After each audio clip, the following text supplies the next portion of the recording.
First, you need to open your internet browser of choice, be it Google, Internet Explorer, or DuckDuckGo. Then type in viewportal.lakelandcollege.edu into the URL bar, not the search bar. If you did it right, then you should see this screen. Click on Install VMware Horizon Client and you'll be taken to this menu. Make sure you click on the version that's compatible with your operating system, whether that's Windows, Mac, Linux, or something else. For this example, we'll be using Windows, so click Go to Downloads for Windows. You'll automatically be taken to the most recent version of the client, so all you need to do is click where it says Download Now. Once the download is complete, all you have to do is click on the icon or open the menu and select Open. After you have read the privacy agreement and license terms, you can click Agree and Install.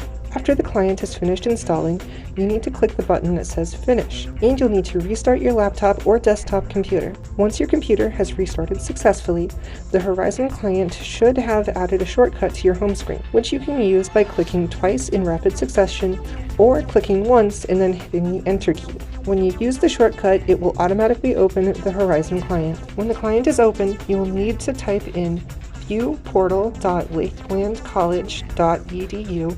Again, this step is important because it's how you tell the client what server you want to connect to. Once you have entered the correct server address, you will need to sign in.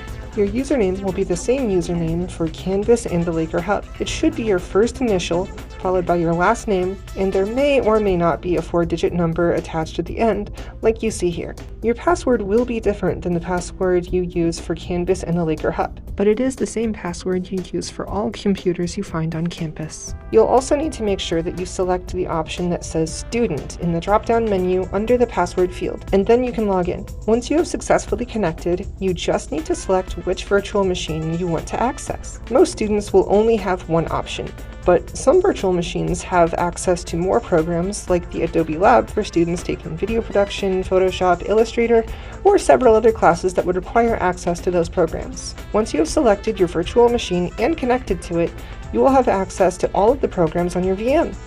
You will also be able to access your U drive. To sign out, just click on the Windows button and then click on your username to bring up the drop-down menu. Then select Sign Out. Once you have signed out of your VM, you can log off of the server and close the client.